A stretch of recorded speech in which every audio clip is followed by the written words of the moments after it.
Hello, my name is Devin Mullen, and I'm here again with Irish Classical Theatre to interview some of the production crew for their upcoming work, The Playboy of the Western World, by John Millington Synge. Today I'm here with Ron Schwartz, Irish Classical's resident set designer, who is up for an Artie for outstanding set design in this year's Irish Classical Theatre production of Williams' Cat on a Hot Tin Roof. Hello, Ron. Hi. My first question for you is, when you get assigned a production to work on, how do you approach it? For example, the entire setting of Playboy takes place in a tavern off County Mayo's west coast. What are some aspects of this setting in particular, and the play's stage direction, that you have to consider when designing and eventually building the set? Well, in the case of, say, like Playboy of the Western World, I mean, it's a very distinct area of Ireland that is being referenced. So, of course, I have my initial stuff after I read the script is to start doing research.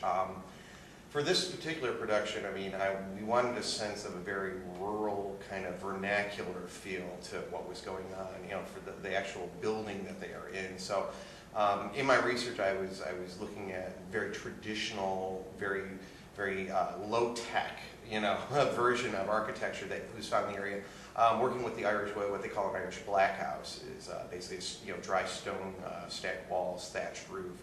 Very rudimentary flagstone floors. I mean, even to a point where we don't even have a fireplace or a fire pit. You know, it's just literally they would light a fire on the ground. So those little hints and notes are what I was looking at when I started designing. Of course, I have to pitch that to our director, Derek Campbell, and say, this is kind of the route I'd like to take with it. Is that cool with you? And all that. Basically, I mean, they're usually, after the script and while I'm doing my research, I do a lot of discussion with the directors in order to kind of ascertain where we want to go overall with it. In the case of Playboy, the interesting thing about it as well too is we're not just inside the bar, but there's also a little bit of exterior stuff going on, because there's a lot of there's a race, and there's all kinds of games going on outside, and there's entry points that need to be kind of considered. So the stage, we kind of had to be broken up where we had an interior and a little bit of an exterior kind of feel to it.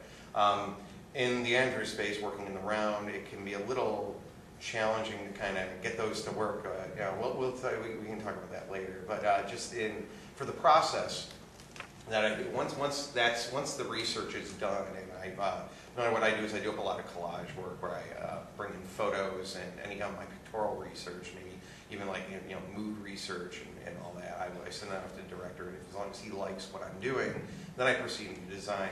I do all my work on the computer. I mean, it's all Vectorworks and Photoshop work to do. I do renderings, and I do a lot of just three-dimensional modeling as well too when I'm working on the sets. The thing about working at the Angel is, like I said, working in the round, I have to work three-dimensionally because we see it from 360 view, and that's the most time-consuming part of my process. Then, and once we get into, once the research is done, is getting it to work in the space, and that's a lot of it is furniture placement and making sure that sightlines is the big thing about making sure sightlines are clear and noticeable.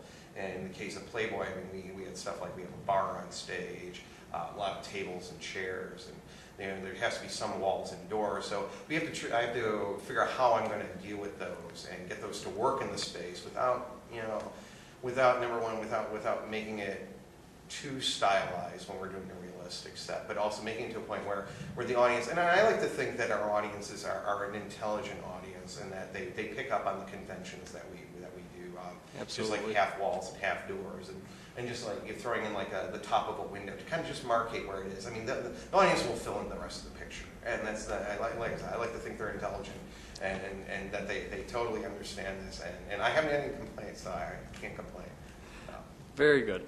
Well, that actually answered my next question, which dealt with challenges of producing in the round. Yeah. So I'll just move on to my next question. You've run a lot of shows in your history, especially for Irish Classical Theatre. What is your favorite thing about designing sets? My favorite thing about designing sets? It's just basically the variety. I mean, no two shows are ever the same. I mean, even in doing a remount, there's always little things that get changed from them. One of my catchphrases is that, to me, variety isn't just the spice of life; it is the main course. I love variety, and I love changing up. Also, I love the creation aspect of it too. Maybe I have a bit of a God complex. I don't know, but yeah, just that whole thing of being able to imagine something and come up with, you know, the drawings and stuff to visualize it, and then to take it to the next point of actual creation and then presentation. I also like this, I'm weird in terms of my thoughts on art as well too. I'm a very temporal person. To me, I like to do art that lasts for a couple of weeks and then it goes away. You know, it's not long lasting. I'm not looking at making museum pieces that are going to sit, you know, for antiquity's sake. I like the temporal aspect of it because it's a memory, and we can dwell on that. You know, and also, you know, if the show doesn't go all that great, you know, you can kind of block that memory. So, you know, you can kind of cater and choose on that. But a lot of it for me is the variety, also the creation aspect. I'm an artistic person. You know, I did 10 years as a scenic charge artist, so you know, a lot of my shows are heavily painted. I do a lot of paint work and treatments and textures and all that. And as a designer, it's a boon when you have that kind of background, because I pull on that a lot. That kind of deal. I'm also very sculptural, and I like to a lot of it's the handwork and working with my hands, and so that's what I like about it. That's very interesting. Lastly, a question dealing specifically with Playboy. What's your impression of it? My impression of Playboy.